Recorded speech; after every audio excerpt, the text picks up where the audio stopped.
Good afternoon, everybody, and welcome to the regular open meeting of Osoyoos Town Council, April the 15th, 2013, 2 o'clock p.m. in Council Chambers.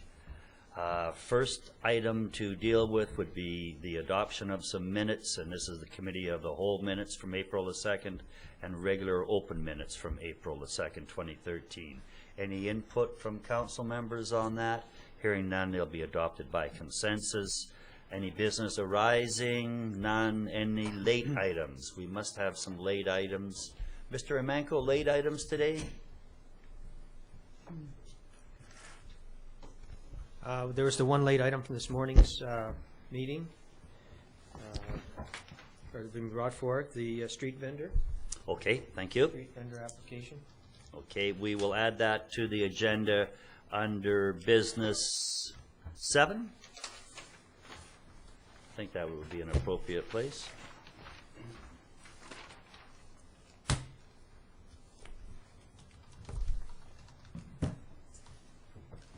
Thank you. Any further, anything else? Okay.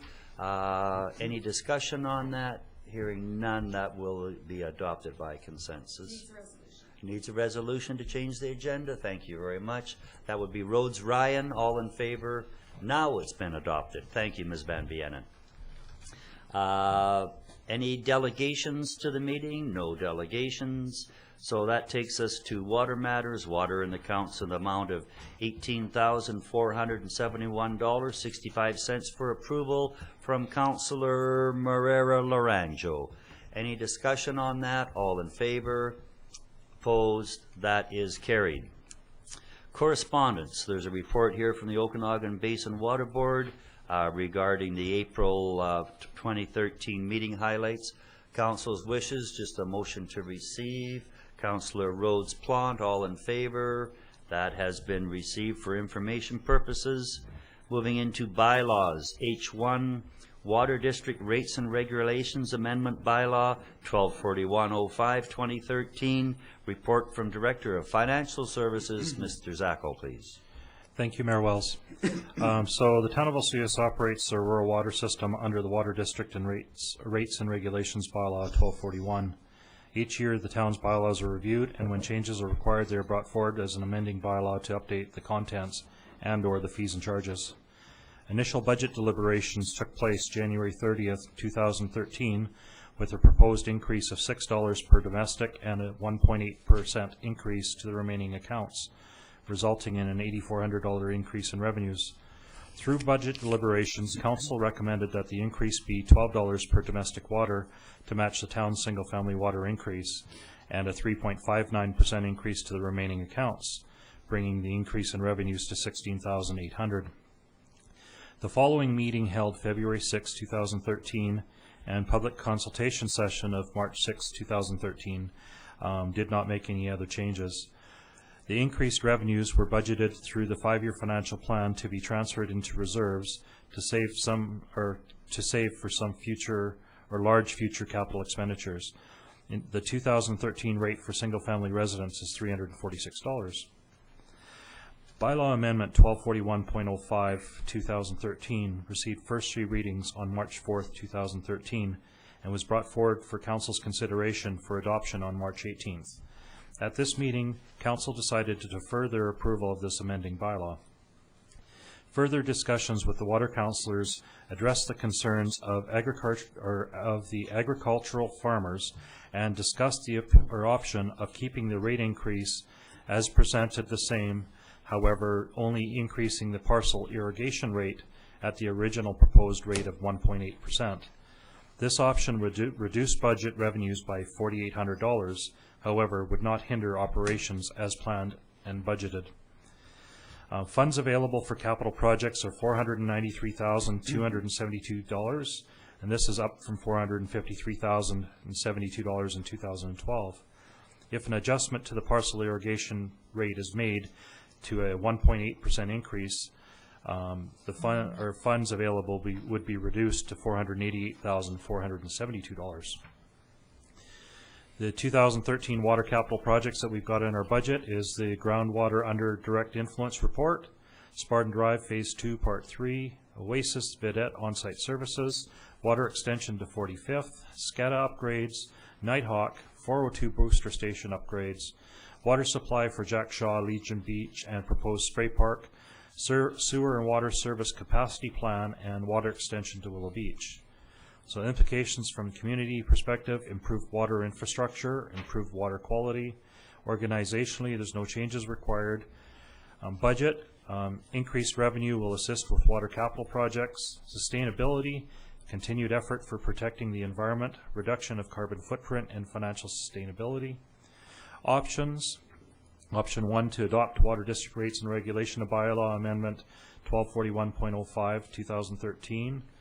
Option 2, to rescind third reading to amending Bylaw 1241.05, 2013, and reduce the parcel irrigation rate to a 1.8% increase and reread the amending bylaw for a third time.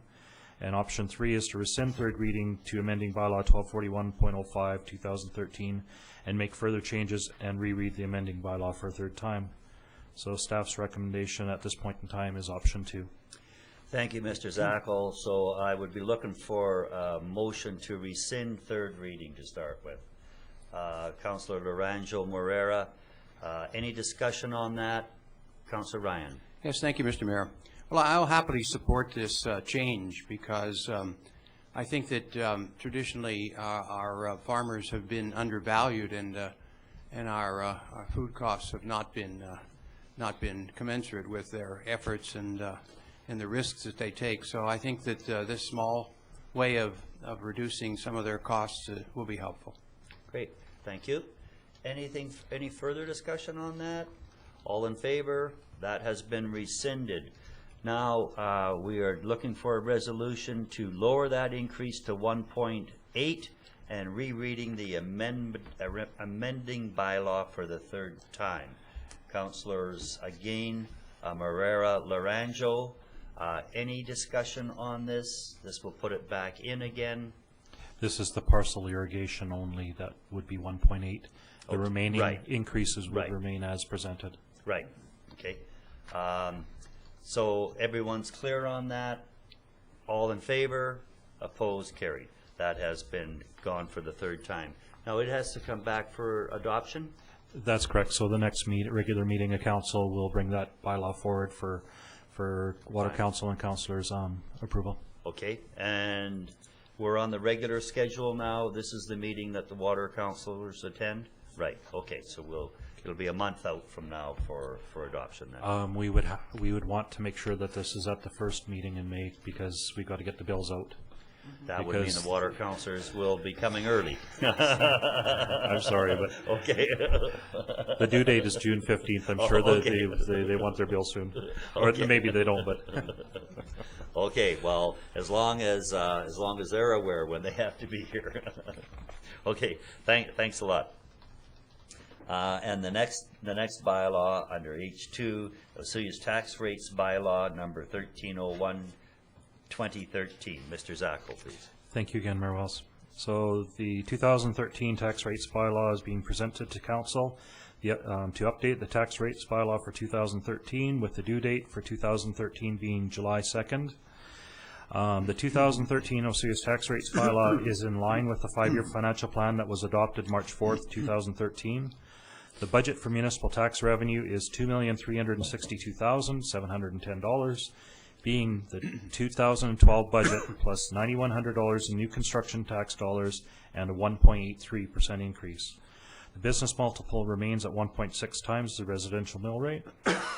The town of Osoyoos is responsible for collecting and remitting taxes for other taxing authorities, including the following: school, hospital, RCMP, Regional District of Okanagan-Smilkameen, library, BC Assessment Authority, and Municipal Finance Authority. The 2000 benefit for property owners eligible to claim a homeowner grant whose home is located in BC but outside the Capital Regional District, Greater Vancouver Regional District, and Fraser Valley Regional District, which means our area, will continue for 2013. The benefit is called the Northern and Rural Homeowners Benefit. This benefit is being up to $200 above the current homeowner grant levels. So the average assessment for single-family residents is $347,382. The average resident will pay $598.16 in municipal taxes. The average business will pay $636.65 on an average assessed business of $231,090. The property tax bylaw must be adopted by May 15th as per section 197(1) of the community charter. Just want to also reiterate at the next regular meeting of council, I'll be able to provide council with a comparison of other municipalities. It's just due to the timing that those numbers aren't quite readily available. So I'll have them for the next meeting of council, so council's aware of them. Okay, that would be great. We'd like to see those comparative figures and. Okay. So implications: community, continued operation and enhancement of the municipality. Organizationally, no changes. Budget: Osoyoos tax rates bylaw is in line with the 5-year financial plan. And sustainability: working to ensure maintaining levels of service for the community and financial sustainability of the town. And recommendation for council is to give first 3 readings to 2013 Osoyoos tax rates bylaw 1301/2013. Thank you. Over to council, please. Councillor Ryan. Thank you, Mr. Mayor. I'd like to move the first 3 readings of the 2013 Osoyoos tax rate bylaw number 1301, 2013. Okay. Councillor Plant is seconding that. Any discussion on that? Pretty straightforward. Councillor Ryan? Yes, just to clarify that we're basically setting the mill rate for Class 1 at 1.7219 and the business and the Class 6 at 2.7550. That's correct. If you go to the last page of the actual tax rate bylaw, you can see the mill rates that are being established for general municipal, general debt, Okanagan Regional Library, hospital, regional district for sterile insect repellent, and regional district for 911. Okay, thank you. Any further discussion on that? All in favor? Opposed? Carried. Thank you very much. Thank you, Mr. Zackel. Next item on the agenda would be the report on the bylaw off-street boat trailer parking. Mr. Romanko, please. Ms. Van Vienen, please. Thank you. Thank you. Staff brought forward a report to the April 2nd, 2013 Committee of the Whole meeting regarding various options to amend the off-street parking bylaw in order to improve regulations on the boat trailer parking lot. In 2012, there were a couple of weekends when the boat trailer parking lot was full to maximum capacity, leaving no room for other trailers. Because the town's traffic bylaw does not allow for parking of trailers on roadways, this caused some concern as to where else they could park. It was apparent that there were local residents using the lot for storage purposes, and it was very apparent from the overgrown grass, weeds, etc., that some of the trailers were left for long periods of time. There are storage businesses in the industrial park that will store boat trailers for a nominal monthly fee. The attached bylaw addresses this issue by providing for a permit system whereby hotel-motel guests will receive a free permit since the hotel room tax pays for the lease of the lot. The condominium owners or visitors staying at private residences can apply for a permit from the town office and any other place the town sets up to issue permits. These permits will be issued upon receipt of a fee of $15 per week plus GST. The amending bylaw does not allow for residents to use the boat trailer parking lot. As an exception, the bylaw will allow for a 72-hour period for people to park without a permit. This will allow for people coming to town for one day or just for the weekend to use the parking area.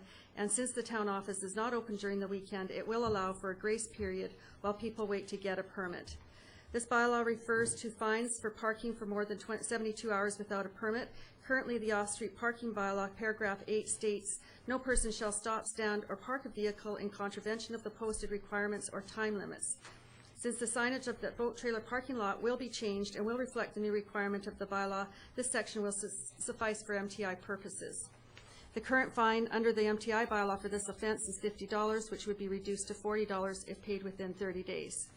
Implications to the community: continued use of the boat trailer parking lot, leaving valuable parking spaces available. Organizational enforcement of the bylaws and permit issuing. Budget, about $500 for new signage and printing and laminated permits. Sustainability ensures the boat trailer parking lot will continue to handle the needs of visitors. There are three options being presented to council, and that is to read this off-street public parking amendment bylaw number 127402 2013 3 times, send it back to staff, or that it not be changed, and staff recommends option 1. Okay, thank you. Council, please. Council McCordoff. Thank you. I would recommend that we move with option 1, that the off-street public parking amendment bylaw be read for first, second, and third time. Seconder on that, please. Councilor Ryan. Thank you.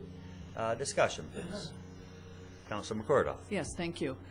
I just think that this was well handled, and that it allows for visitors to have a safe place to park.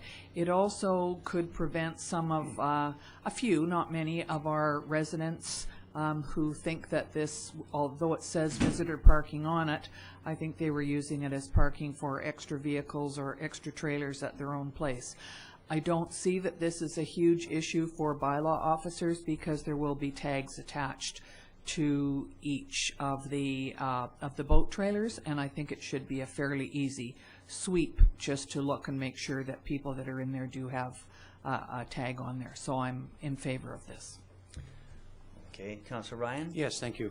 Yes, I support it too, and another consideration is that there is a small charge for someone who needs that and who is eligible,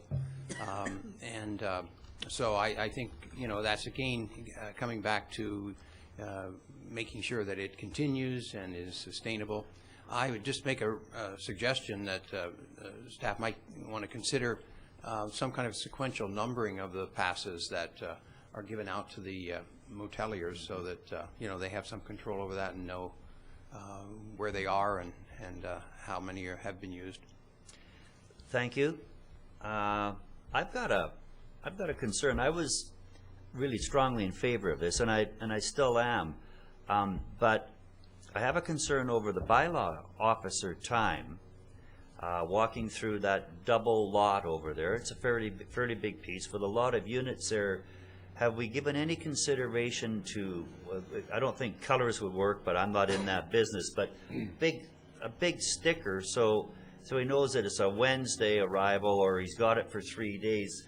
I don't want to see a bylaw officer over there reading tickets. I went through the period of time when we had them over there reading license plates through trying to find out ownership and reading license plates through 2-foot-high grass, and that was an exercise in futility. So I hope we can find a system that makes it, you're looking at it and you know what that boat trailer is doing and when it came and that, please. Ms. Van Vienen. Actually, funny you mentioned the color coding, because that is what we are looking at. Is the free permits would be one color versus the ones that are they have to pay for would be another color, and that way the bylaw officer is just checking more for the ones that are paid permits. They'll get to know which ones are there. It shouldn't take long for them to go through and say, okay, this color is this and that's, and then they're done. And then the ones without permits, of course, those are the ones they will just be making note of. And it shouldn't take a whole lot of enforcement. I don't expect. Okay, that's great. Councilor Rhodes. Thank you, Mr. Mayor.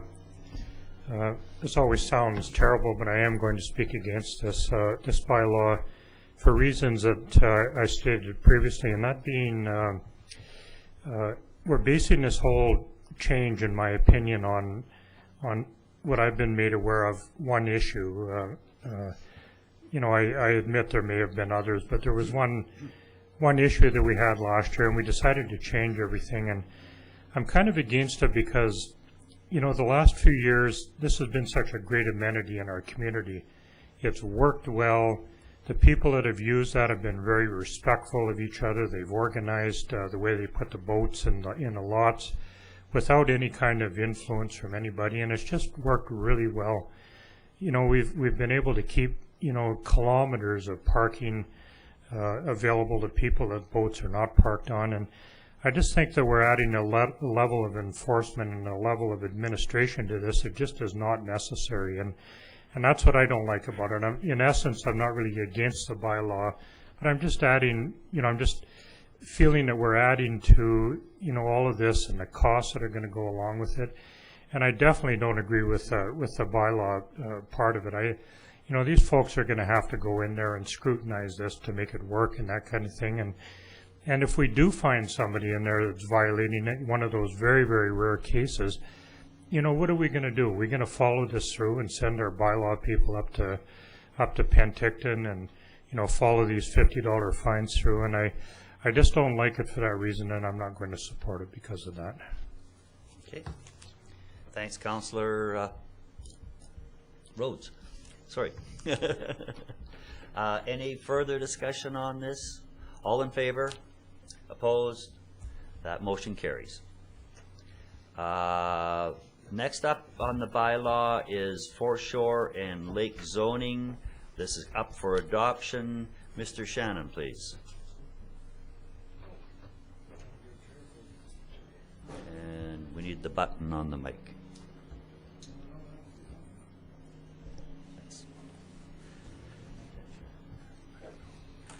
Good afternoon, Council.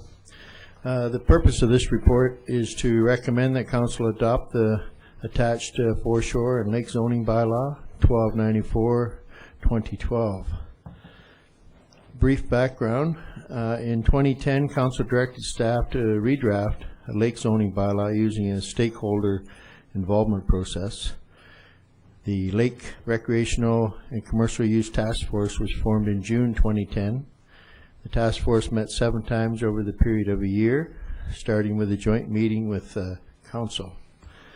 On February the 6th, 2012, Council confirmed their support for all 35 of the LRCU task force recommendations and incorporated them as work activities into our business plan. The recommendations focus on water zoning, but also cover off specific issues such as protecting public swimming areas, regaining town control over public resources for public benefit, and generally promoting lake public safety and environmental sustainability. As directed by Council, staff prepared Foreshore and Lake Zoning Bylaw number 1294-2012, and on December 17, 2012, gave the bylaw first reading. On March 19, 2013, a public hearing was held at Sonora Community Center, and on April 2, 2013, Council read the bylaw for a second and third time. Excuse me.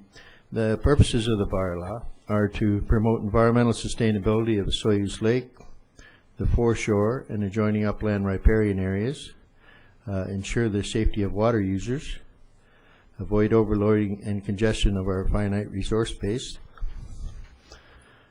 ensure adequate access to the lake by all user groups, including residents, second homeowners, and visitors, reclaim public lands and water for community benefit, promote the aesthetic appeal of Osoyoos as a resort community, and strengthen the town's regulatory and enforcement powers. Council has 2 options. Option 1, adopt Foreshore and Lake Zoning Bylaw number 1294-2012. Number 2, decide not to proceed at this time. The implications of this bylaw: under community, the bylaw will further the recommendations of the LRCU task force as adopted by Council, and under organizational, implementing the bylaw will place demands on town staff, which has been provided for in our work planning. Under budget, the bylaw was completed in-house by planning staff based on recommendations from the largely volunteer LRCU task force. And under environmental, maintaining the environmental health and attractions of Osoyoos Lake is a high priority of our community sustainability plan.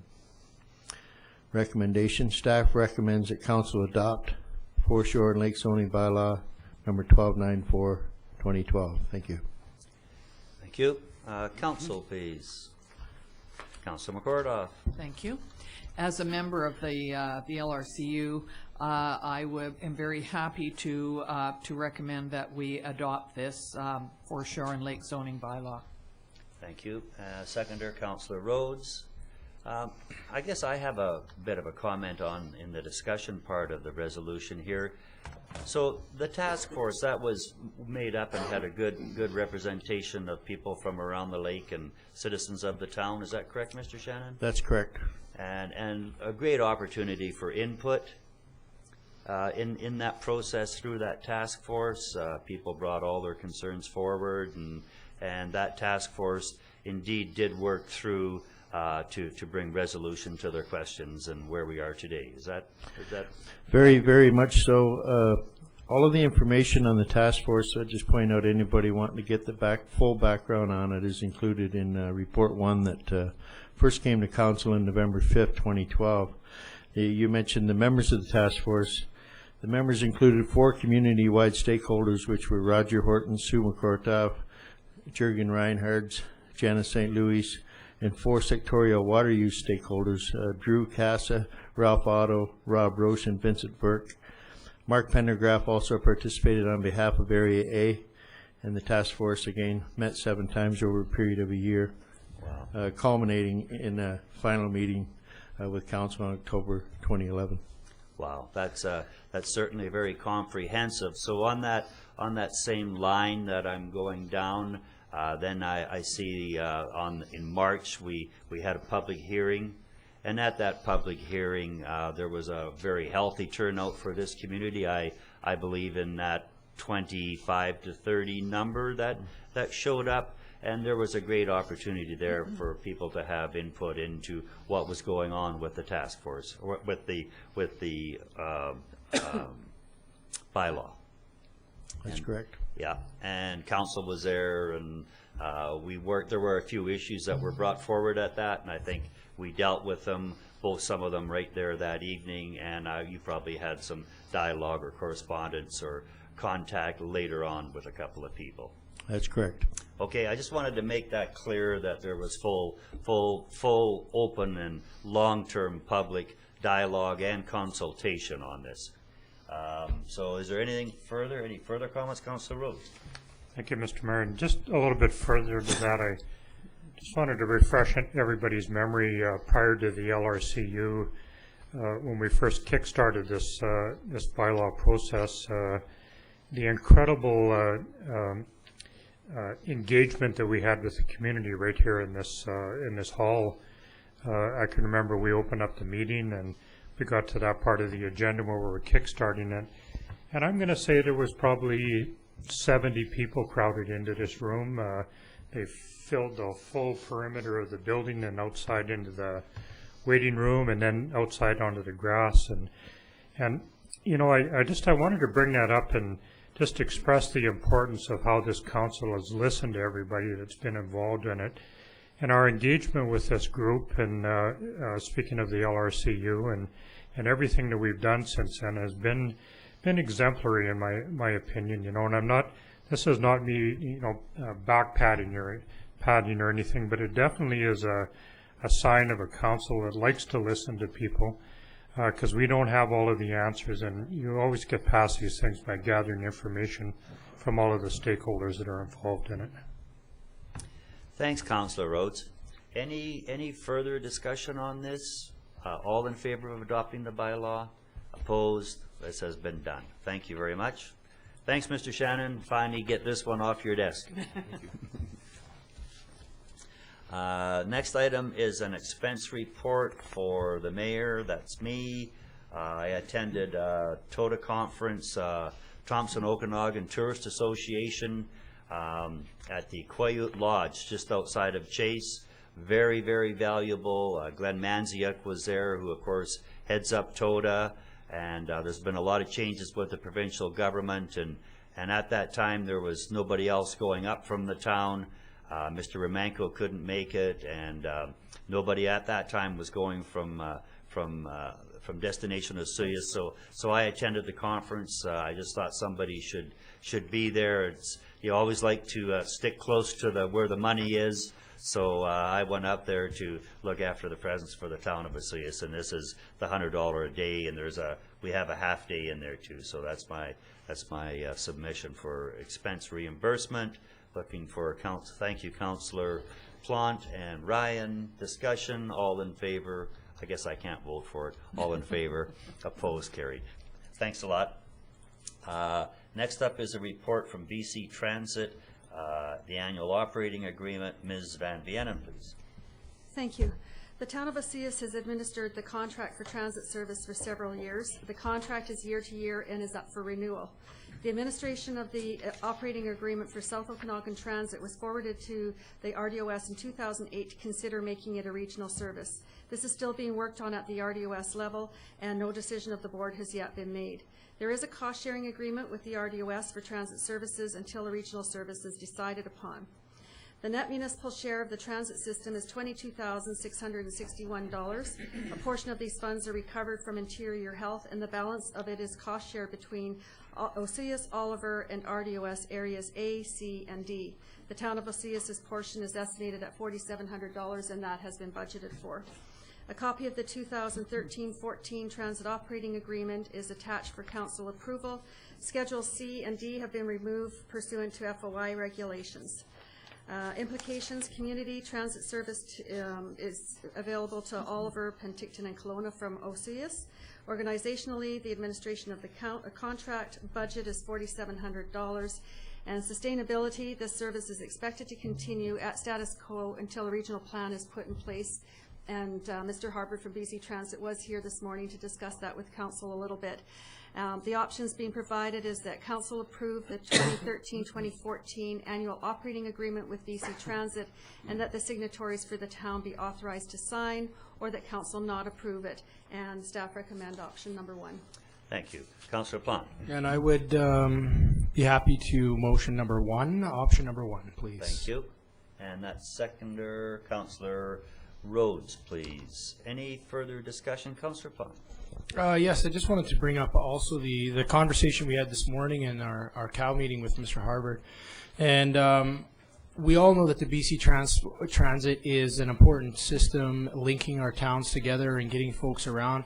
I think we really discussed how we're going to step forward and start to market and give more awareness towards this program, and some of the things that we can do within our town to again bring that awareness forward, that this system is there, the routes, how it works, the costs. Just really get out there with it, because I think there is real potential for this thing to take another step. Thanks, Councillor Plant. Further discussion on that. I'd just like to add that it was really quite invigorating to have the Steve here from BC Transit, and the potential is, as Councillor Plant was saying, the potential of where we can go with this transit is very interesting, and I think it can add a lot to the future and to the town. So it is there, and I think council has sort of got a little bit excited today too, and I think we can do a lot to push this forward, and some of it is regional, and we can work on that at the same time. So any other comments? All in favor? Opposed? That has been done. The next item up is a report from Mr. Armstrong on the street vendor application. This is for the one at Pioneer Walkway in the vicinity of the clock. Mr. Armstrong, please. Good afternoon. Good afternoon, Mayor and Council. On April 2nd, Council accepted the Osoyoos proposal to operate as a street vendor from Pioneer Walkway. Following the meeting, ads were immediately placed in the April 3rd and 10th edition of the Osoyoos Times.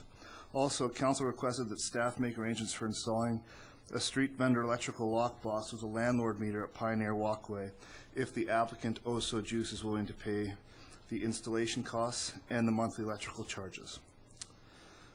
This will be completed if Council approves the license of use and in time for the May 1st commencement date of the agreement. Attached to this report is a vending site license of use agreement for Council consideration. The agreement, if approved, will allow the vendor to operate on town lands at Pioneer Walkway for the term of May 1st to September 30th, 2013, with an option that the applicant may request that Council consider a 1-year renewal. Implications for the community: a food and beverage vendor creates an added amenity for park users. Organizational, staff time to prepare the notice of dispositions of land and the license of use agreement, as well as to read the landlord meter and prepare invoices. Budget, business license fee is $125, the lease rate of $2,500 based on $500 a month, and electrical costs and the cost of installing electrical lockbox will be recovered from the licensee. Sustainability, biodegradable containers will be used. And the options are that council grant the vending site license of use agreement to Osoyoos at Pioneer Walkway, that council proposes minor changes to the agreement, or that council does not approve the agreement. Staff recommends option 1. Thank you, Mr. Armstrong. Council, please. Councilor Ryan. Thank you, Mr. Mayor. I would like to move that we do grant the vending site license of use agreement to Osoyoos at Pioneer Walkway. And the seconder, Councilor McCordoff. Speaking, please. Councilor Ryan Plum, please. Yes, thank you. Yeah, I'm very happy about this. We were very impressed by this group, and the site, I think, is a very good one. And I'm pleased that their offerings appear to coincide with the agreement and the support that we have given to the Healthy Living Coalition in the interior health region. Right. So I look forward to tasting some of their fare. Great, thank you. Councilor Bond. Yes, thank you, Mayor. I also, too, want to congratulate them on this and us passing this. As far as the mobile vending goes, I had a chance to do some research on it and what it all entails and what it does for small towns or even for the big cities, for that matter. I think Vancouver, we were looking at it the other time, and I looked it up, and they have 99 street vendors now on there. So, but there's just a difference between those that are walking and versus those that have, are going to sit down at a restaurant. So there's this whole part of just creating more of an economic vitality to town, as well as more of a somewhat of a more pedestrian-friendly streets and sidewalks. So I look forward to them being in town and going down for a smoothie. Great. Any further discussion? Hearing none, all in favor? Opposed? They can open their doors. Looking forward to it myself. The next item coming up is a report from Mr. Shannon on the Marina office and parking stall. This is the new washroom down at the Marina. There is approximately half of that building was set aside as office space or town space, and we did an RFP on that, and Mr. Shannon will be reporting back.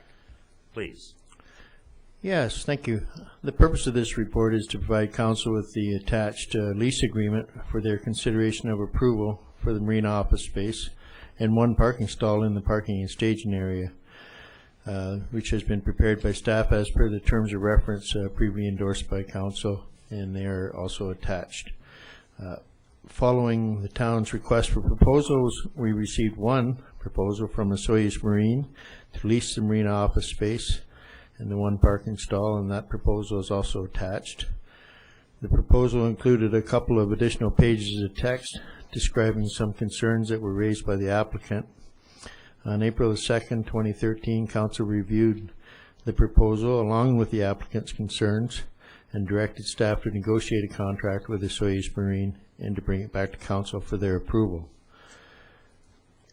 On April 4th, staff met with Mr. Hubert, and we managed to resolve all of his concerns. For example, to meet his needs, the lease agreement allows Osoyoos Marine to use the Marina office space and parking stall from May 1st to September 30th each year. However, they are required to provide services to the town as described in the terms of reference from May 15th to September 15th each year. Mr. Hubert has provided staff with an email confirmation that he agrees with all of the terms and conditions of the terms of reference and this draft lease agreement that is attached. And his emails are also attached to this report. The implications on our community: the community will benefit from the janitorial services and the marina management services. Under organizational, staff time was required to prepare the terms of reference, advertise and request proposals, and to prepare the lease agreement for council's consideration. Under budget, the lease will generate revenue for the town. Under sustainability, monitoring of the marina facility and boat launches during the busy periods of the moorage season will help to ensure sustainability of the facility and the Osoyoos Lake. Council's options: number 1, approve the attached marina office and parking stall lease agreement and direct staff to have it endorsed by Osoyoos Marine and returned to be endorsed by the town signatories. Option 2, direct staff to make minor changes to the agreement and then proceed with having the agreement endorsed by the applicant and returned to be endorsed by the town. And number 3, do nothing. Recommendation: staff recommend option 1. Thanks, Mr. Shannon. Over to council. Councillor Rhodes. Thank you, Mr. Mayor. I'd like to move option 1 as it's worded in the list of options. Okay, thank you. And Councillor McCordoff as seconder. Any discussion on that? I guess I just have one question. Last year, when they were down there, Osoyoos Marine was down there, and I guess in the parking lot they had a canvas covered area that they were using. Of course, the sun was so hot and they didn't have the office. I would assume that that wouldn't be allowed this year under their parking lot, that their single stall that they have down there. The use of sales tents is strictly prohibited within the agreement. Okay. And the terms of reference. I think there was also a signage question down there, and I'm assuming that that's being corrected this year as we ourselves get proper signage down there. Is that, because there was sign on the fence, I believe, a banner on the fence and some things like that that really weren't what we were looking for, and that's coming up to the standard that we're looking for. Yeah, we might been cutting them a little bit of slack, you might say, because we haven't had our own sign erected yet, which will be going up within the next couple of weeks or 3 weeks. Under commercial signage in the agreement, it states, commercial signage space shall be provided by the landlord. Additional commercial signage is strictly prohibited anywhere within the marina facility, on the grounds or fences, around the marina facility, around or attached to the marina office or washrooms building, within the sailing club lease area, anywhere within Lions Park, or within any street or right-of-way. So it's very clear that the only signage that they're allowed will be on the sign space that's going to be provided by the town. Okay, great. Thank you for the thoroughness. Anything else, council? All in favor? Opposed? That has been carried. The next item up, thanks, Mr. Shannon. Next item up is a report on the Airport Expansion Committee terms of reference. Mr. Romanko. Thank you, Mayor Wells. This report deals with seeking council's approval for terms of reference on the Airport Expansion Committee. Just some background: the private sector interests have expressed an interest in expanding the current airstrip to a standard that would enable a Dash 8 plane to land and to develop services that will facilitate a greater airport use and charter service. Council approved the contribution to complete an obstacle assessment of the landing approach. This assessment has been completed and illustrates that Dash 8 landing airspace is available. Previously, a group had met to discuss this project. However, no formal structure existed for this group. In order to structure council's involvement in this project, it was recommended to develop a council committee and develop terms of reference for this committee. The role of the committee is focused on communication and advisory to council, with any future involvement by the town being directed by council. Further overview: a draft terms of reference was brought to Council Committee of the Whole on April 2nd, 2013. Council provided feedback on the draft terms of reference and directed that it be brought to Council for debate and approval. In terms of implications, the community would benefit from an improved airport developed through private-public sector involvement. Organizationally, the time that the CAO and the Director of Planning put towards this project budget, no funds have been allocated to move this project ahead. Options identified: improve the terms of reference as presented by the administration. Council makes additional changes and then approves the terms of reference. And number 3, move to not move to not structure a committee for the stated purpose of an airport expansion. The administration recommends option 1, the rationale being that the community will benefit from an improved airport and the development of a council committee provides structure to the communication process. Should council approve of this particular terms of reference, I would also ask that another motion be considered, and that's to identify the alternate councillor that's would sit on this particular committee, if council so wishes to identify that councillor at this particular time. Okay. I guess when we're looking at this, and it did come before council, we don't really have the terms of reference on this as to who's on the committee. The terms of reference just identifies very generically who's on the committee. Okay. And again, it provides a generic description of potential representatives on the committee. There's no need for council to identify any more members that exist on the committee. The current people who are functioning on this committee are identified within the general terms of reference. Right. I could bring back at the next meeting the specific names to identify, and again, we had to get the terms of reference done first to see whether or not council would want to have a committee. Okay. I just think in that transparency, and we don't have to do it now, and I'm not questioning it, but I think that we have to get that out there at some point so people can see who's there, and then they really get the link up on that. So I don't think we need it now. We can move ahead with that, and hopefully we'll move ahead with that second council place that's on there too. Councillor Rhodes. Thank you, Mr. Mayor. So I'd like to move option number 1 to approve the terms of reference as presented by the administration. Great, thank you. And Councillor Ryan as a seconder. Speaking to it, Rhodes, please, and then Ryan, I'm sure. Thanks, Mr. Mayor. Again, just a quick comment about the report and hopefully the outcome of it. Over the last year and a half, we've been gathering a fairly prolific amount of information, and that information has come from a number of different sources. And I really like this tactic for 2 reasons. The first one being these types of committees have worked really well for us in the past, and I think it's going to draw all of that information under one group, and reporting that comes out of that group will be, rather than splintered, a fairly cohesive source of information. And the fact that we're not going to spend much money, I like your implications about no budget money, that kind of thing. So this has got a lot of things that I like in it. So, yeah. Thanks, Councillor Rhodes. Councillor Ryan, please. Yes, thank you. Yes, I think this does give structure to the initiative that has been happening kind of informally.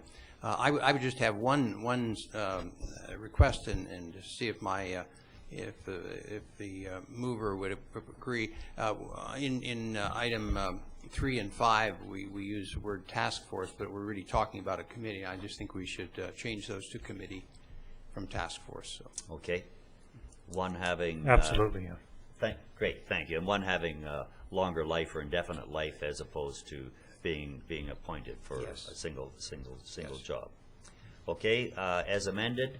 Any further discussion on this? Just sort of neat that this has just been basically has its own energy, and has been just these people keep meeting, we keep meeting, and it's going ahead. We're getting further down the line to looking at maybe something concrete happening, but it is good for the town to look and see if we can get higher and better use out of our existing airport, and within this is a plan for maybe a bit of an expanded airport, albeit that's a bit of down the road a ways. So we're moving with this one right now. All in favor, opposed, carried. Thank you. The next report is signing authority report from Mr. Zackel, being done by Mr. Romanko, please. Thank you, Mayor Wells. For check processing, the town has set up with the bank that 2 signatures are required on all checks, 1 from staff and 1 from council. Currently, council has 3 members of council, being the mayor and 2 councilors who have signing authority. From the staff, the CAO, the director of finance, and the director of corporate services have signing authority, in which council passed the following motion or resolution at December 3rd, 2012, regular meeting of council.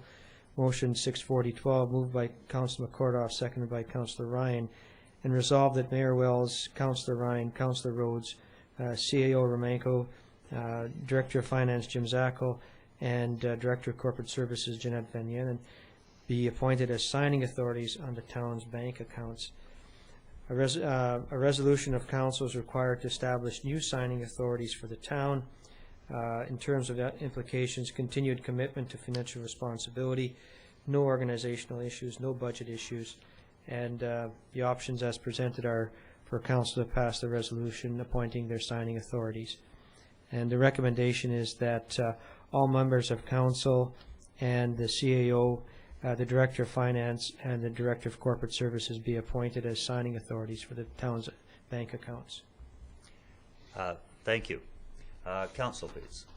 Councilor McCordoff. Yes, thank you. I would like to move that recommendation that we include all council members on the signing authority. Okay, and that seconder, please. Councilor Plant. I'd just like to, this is sort of neat, and the mayor was there, and I did 90% of the signing. This was, I want to go back about a year or so. So I did about 90% of the signing from the elected position, from the council position. And then for a matter of, I'm not sure why, Councillor Rhodes started doing a lot of the signing. And that worked well. And I'm at regional district meetings and a few water board meetings and that. So Councillor Rhodes did it. And he did it for, well, he's been doing it for a year or so. As the majority signer, I can sign, or Councillor Ryan can sign. So then Councillor Rhodes comes and goes, you know, there's a great value in signing the checks. We, in the town of Osoyoos, we sign every check that goes out. And there's some great whacks of them and stacks of them. And as an elected official, it's interesting to see those checks. And I know when I was signing them, I was very interested. When Councillor Rhodes was signing them, he was very interested. So we've just decided that with all the councillors on there, the acting mayor is going to be the #1 check signing authority, so that all council members can see some of the checks and where they go. And it just gives us a further understanding on the background of the operation. How does $70,000 here, how does that go? And you look at it, and you know, you're quite astounded at times. I've signed a check for $2 million here in the mayor's seat. So it's interesting to have that, and that's where we're going with this, is so that all councillors, when they're being the acting mayor, they'll be the primary. There's other, and then you know, when we need somebody else, they'll jump in and do it. But it'll be a neat little learning curve on all councillors having a turn at signing the checks. Back to council. Councillor Rhodes. No, I'm good. Okay. Yeah, you nailed it right on there. Okay. Anything further? All in favor? Opposed? Carried.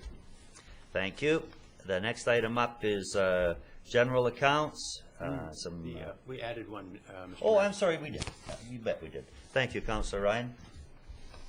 Under Business 7, we are having a report on a street vendor operation from earlier this morning. Mr. Romanko, please.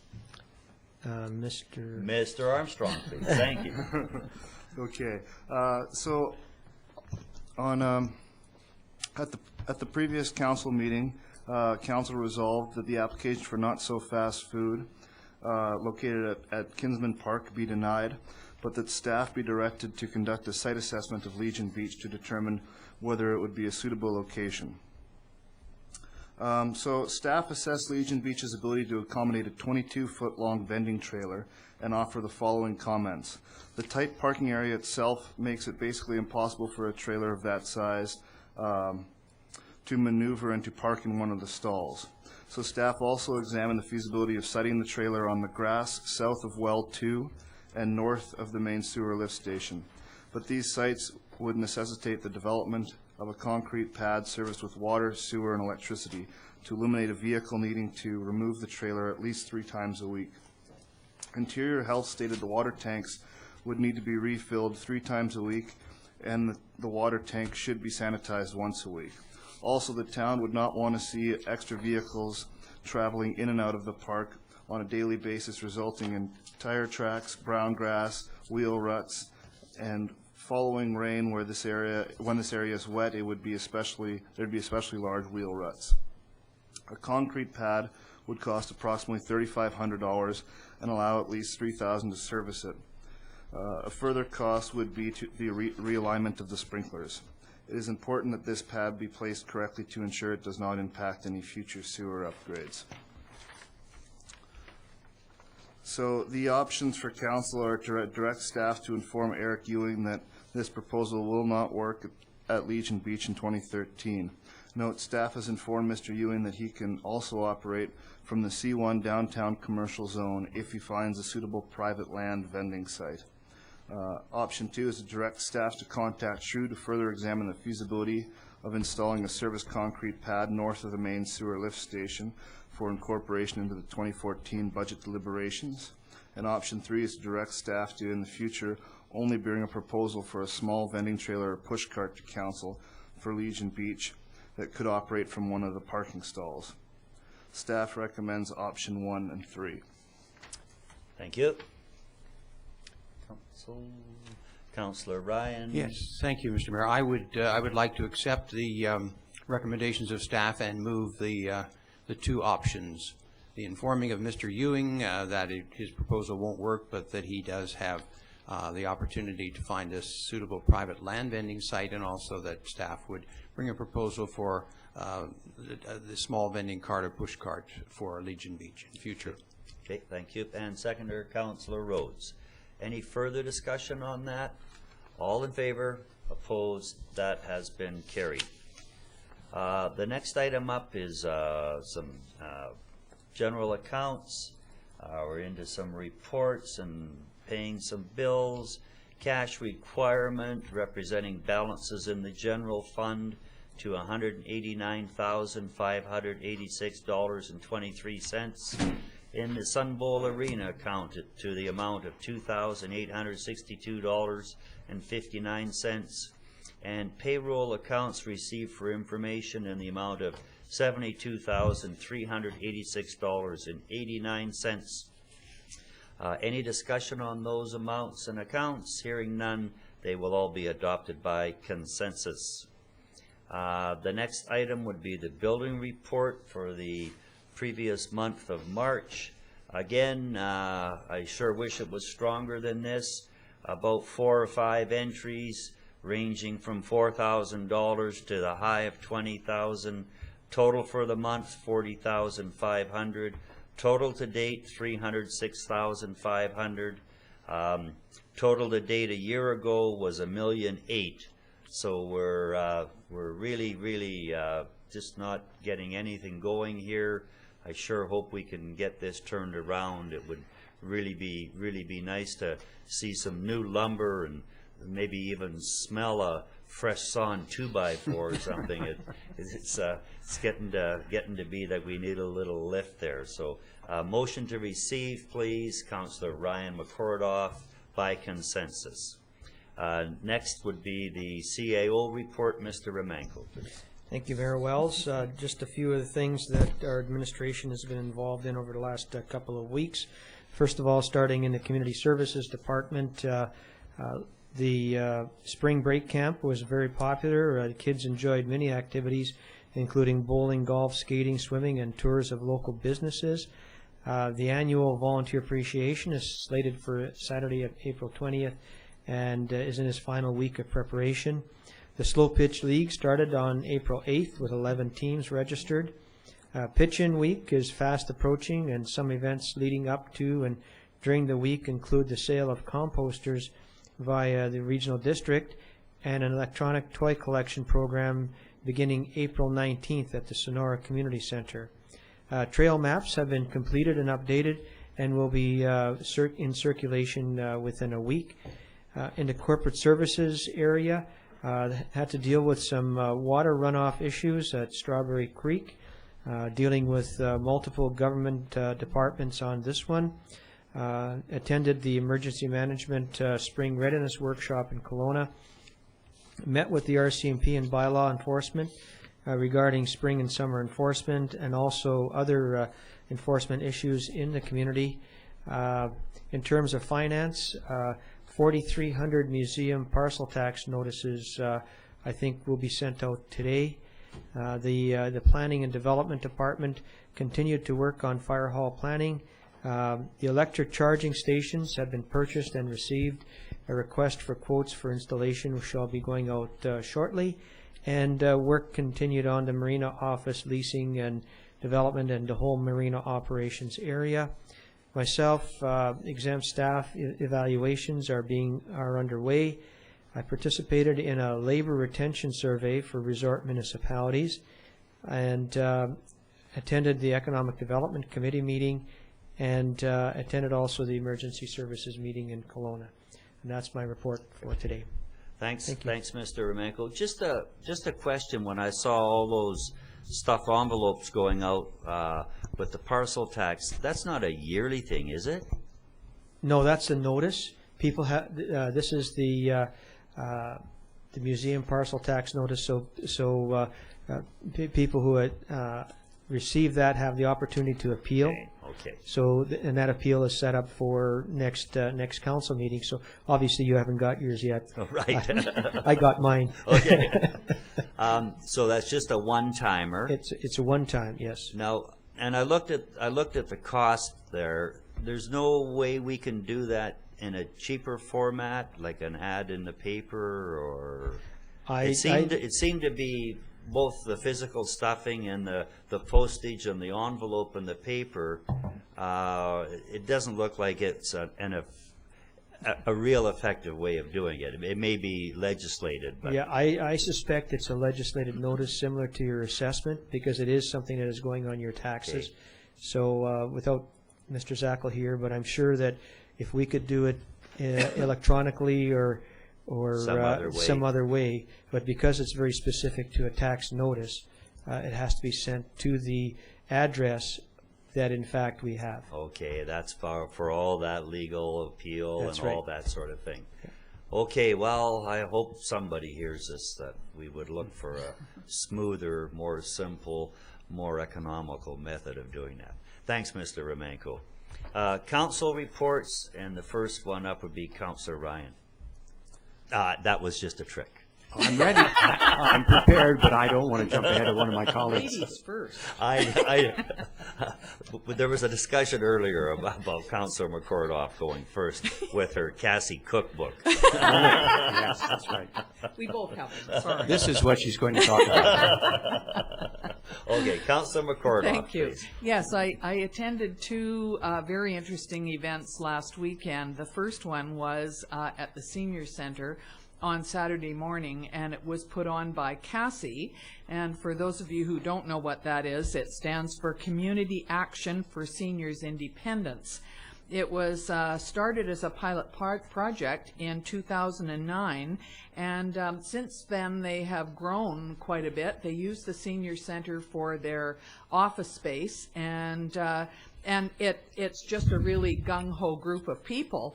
It's now called Better at Home, which is really the whole idea behind having seniors' independence. Transportation was identified as the key issue, and a van was purchased, and it makes seniors' lives easier and more enjoyable. And we certainly know that we have many seniors in this town. So one of the things that they did, and the reason for the meeting on Saturday, it was to provide us with a book called Osoyoos Cooks at Home. It is a cookbook of various local chefs, and together with several of the students from the Good Shepherd School. And the chefs actually went over to the school, helped them make some of these recipes, And the book is full of pictures of both the chefs and the students making the recipes. Not only, when I bought it on Saturday, I went home and I sat down and I read it cover to cover. And it's really well worthwhile. Anybody who doesn't have one, I'm sure there are lots of them around. So not only does it have good recipes and wonderful pictures, but this morning we were talking, we had a group here, the COW meeting from the high school, and they were talking about selling sunflowers and bee friendly. That's what it was about. And next month we have the Day of the Honeybee. So in this book there are two very interesting little excerpts about bees, which I thought was apropos. One of them is that bees are the only insect in the world that can make food that people can eat. Eating honey can help you get smarter because it has an antioxidant that improves brain function. And one bee will only make 1/12 of a teaspoon of honey in its entire life, which is why you need hives of them. And each bee colony smells different to bees, and this is how they can tell where they live. Beekeeping has been practiced in British Columbia for nearly 150 years, and the southern interior of British Columbia offers bees good spring conditions when fruit trees and other floral sources bloom, yet later in the summer, because of the extreme hot conditions, the colonies must be moved up to the mountains for the remainder of the season. So those are the kinds of things that are in this cookbook, and I think you would all quite enjoy it. Besides, the mayor's father also has a picture in here as well. The other thing that I attended was the firemen's oyster dinner. Well, really, there was oysters and roast beef and a whole ton of other things, and I hope they made good money because that group of firemen were an excellent way of having a volunteer group work together. They, I'm sure they spent many months getting it organized, getting the food there. It ran like clockwork. I know that that Councillor Plant was not even visible apparently until 1 o'clock in the morning when he got finished with his cooking duties. But it was an excellent event, enjoyed by everybody, and congratulations to the firemen. And it just shows that when you have a group working together of volunteers and they all get along and they all have fun, you can do great things. So thank you. It was a great event. Thanks, Councillor McCordoff. Next is Councillor Rhodes, please. Thank you, Mr. Mayor. I'm going to take a pass this week, and I'm definitely going to go out and buy myself a nice big jar of honey because I sure need some help in that smartness category. So thanks to Councillor McCordoff for that. And the bee awareness program that you talked about, I will be reporting on that at the next meeting. Great. Thanks, Councillor Rhodes. Councillor Ryan, please. Thank you very much, Mr. Mayor. Well, the first thing I want to tell you is that I did have a wonderful meeting about a week ago in Penticton with two people who are involved with the Habitat for Humanity. Now, this is a group, as you may know, that's I guess we could safely say it's worldwide, and its most prominent and well-known volunteer, I think, is former president, whose name has just eluded me. Carter, Jimmy Carter, thank you. And he has traveled all over the world, not only with the message of Habitat for Humanity, but working, you know, with his sleeves rolled up and his hammer in his hand. I had a long discussion of a couple of hours with the selection committee chair, and also then attended the board meeting where a speaker from Kelowna was talking to them about something similar, but not really oriented the same way, called Project Build. She was from Kelowna, and she was a young woman who is the executive director of this society, and its project is to get contributions from the development community and the construction community to help people get their down payment for their first home. So they're working in the market housing, and of course Habitat for Humanity is working in social housing, if you will, or in helping people get their first home, and they themselves provide the mortgage. So there is no down payment, but there is sweat equity, which takes the place of that down payment. So one is making a gift of a down payment. The other is putting your 500 hours of sweat equity to do it. So I was there to find out about how they work, particularly how they choose people, and the kind of board and the kind of representation on that board that they have. And this is all in aid of what we will be doing in terms of affordable, achievable housing that is reasonably priced here in our own community. And one of the sites of that will be near the fire hall that's going to be built within the next couple of years. The second thing was I also went to Cassie, and I certainly would recommend that you get one of their beautiful cookbooks. And what they've done is they've incorporated, as Councillor McCortoff said, they've incorporated recipes and pictures, beautiful photography, and a lot of facts and things like that, along with wonderful recipes. So it's a book that you can read on a number of levels. You can read it for a recipe, you can read it just to learn something, or you can read it just to get a kind of an insight into how to be a better photographer. So certainly worth the $20, and it's helping a good cause. In terms of the bees, we did have a wonderful presentation from the Global Awareness group at the Osoyoos High School, and I'm really happy to see that. Certainly I got it at Bylaw, some jars of honey that are locally sourced from Oliver, and I hope we will be seeing some of those at our farmers market this summer. And also Council in its last meeting declared that we are supporting the Day of the Honeybee, which is on the 29th of May of this year. And the man who asked us to participate is from Saskatoon, and he said that one thing that people can do, among others, is of course if they're actually in agriculture, they can try to get away from the harmful agricultural and industrial chemical agents of herbicides and pesticides and so on, which is another reason for us to hope that people will try to make a start with organic farming and gardening. But also in terms of bee-friendly flowers and plants, and he named several.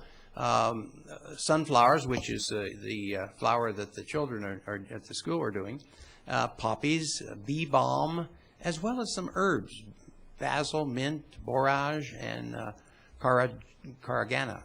And there are other flowering trees and shrubs as well. So if you're a gardener and you want to help in this effort, try to plant some plants that are bee friendly.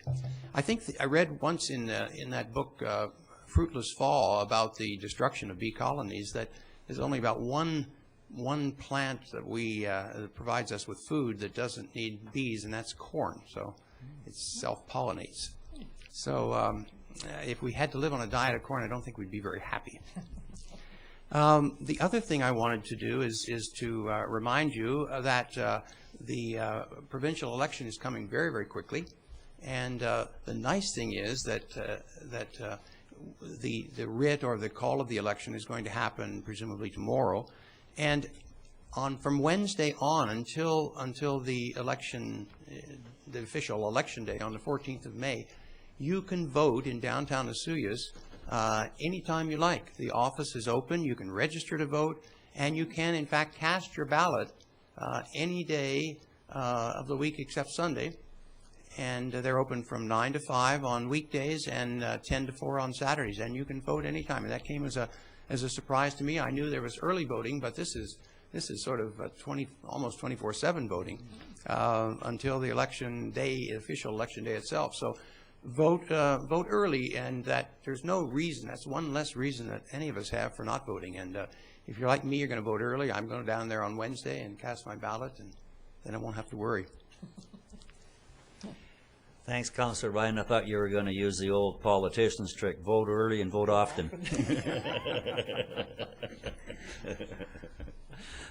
Nice to have fun at someone else's election. Councillor Plante, please. Thank you, Mayor. I have a couple of dates on here that I'd like to mention. April 6th, we were, actually Mr. Wells and I walked at the Osoyoos Autism Behavioral Center Walk for Awareness. It was a 5K walk, and again, raising money for the awareness of autism. They raised over $5,000 on that day. It was an emotional day, and Kim Dragseth, the starter of this program, the everything for that program, and their staff did a fantastic job. Her family came down from Vancouver, and the support that they had was phenomenal. I'd like to say thank you also to the Autism Speaks, Autism Community Training, and the Bikers for Autism, who are also there representing this whole weekend and this walk. And it was a fabulous event. The band, KGB Band, and Sadie Campbell made it very entertaining as well. So full gym, excellent day. It was really really fun to be part of. The other one for me is also to bring up the fire department and the oyster feed. It is a lot of work, and as Councillor McCorduff said, sometimes we're good friends most of the time. That weekend can be a little bit stressful. The history of it used to start where it was just the husband and wife would go out for dinner from the fire department, and now it's turned into 400 of our closest friends come out to this event. And in saying that, I just want to, as a member of the fire department, thank everyone who donated. Again, we come to this town and all the local businesses and always are asking for donations to all these different things, and they just give wholeheartedly and with arms open. I just want to thank everyone that was involved in that, it was a great event. That was our 10th annual, and we'll just keep on going from there. So thanks again for everyone's support. And then finally for me is just a slight splash park update. Would be wrong for me not to. So a couple of things I wanted to bring up was we've started sales on our raffle tickets, and I did bring them. Actually, my first one on here is Councillor McCorduff, so thank you very much. But their tickets, they are $50, and what I'm excited about is the early bird prize on Canada Day for $1,000. So you better get your tickets before Canada Day. You get in there, and then your name gets back in for first prize, which is $5,000 for a travel voucher, and second prize is $3,000 shopping spree at OS Audio and Video. So we've got some big prizes, and then there's $1,000 cash on top of that as well still. So if you're looking for tickets, there's a couple places you can get them. You can actually email me at mplant@osoyoos.ca. I'll come wherever you're at. If you see me on the street, I got these in my back pocket, so please. And Councillor Rhodes, we have those at your office as well at R&R Rental. You can certainly pick them up at the Sonora Center. We're moving forward. We got lots of momentum. We got lots of stuff happening with the Splash Park. And one of the other things that's coming up is on Friday, we have our Nooner Oyster and Vino at Dolce's. This is happening from 12 to 1 o'clock. We have fresh shucked oysters by Codfathers, paired with some delicious wine from Young and Wise. So please come out to that. At that event, you're also going to get introduced to the plans and the look of it. We're going to have some stuff set up for that, and of course the raffle tickets there. So please come out. You can find all that kind of information on Facebook. They've got a Facebook one, but I think we also put it in the paper as well. So it'll be a ton of fun, and all proceeds are going to the Splash Park. So we appreciate Dolce's for allowing us to do that and putting this on.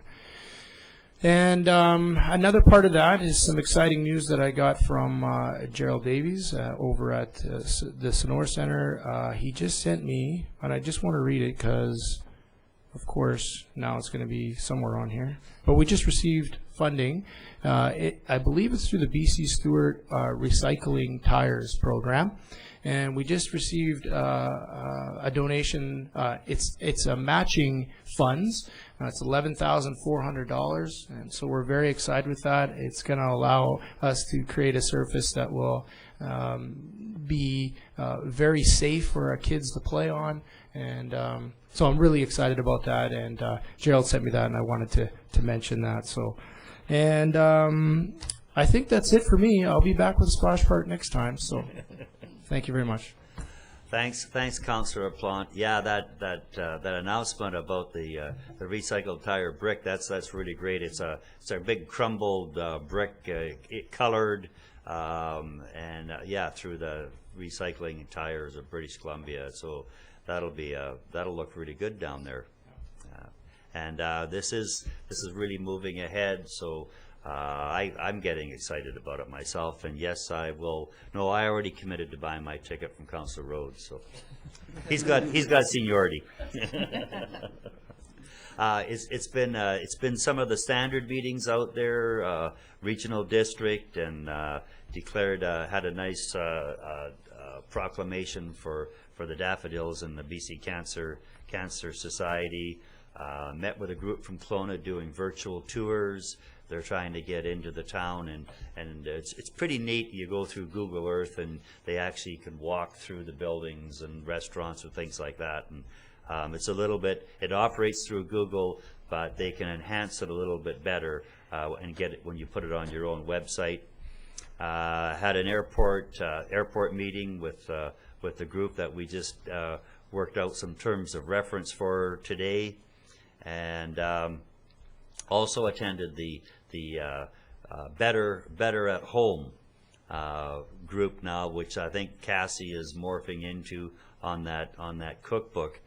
Couple of things I do want to talk about a little bit more in depth. And on Sunday afternoon, there was a knock on my door, and there was an individual there. I kind of looked at him. I didn't know what it was all about. And out on the street was a big lawn aerating machine.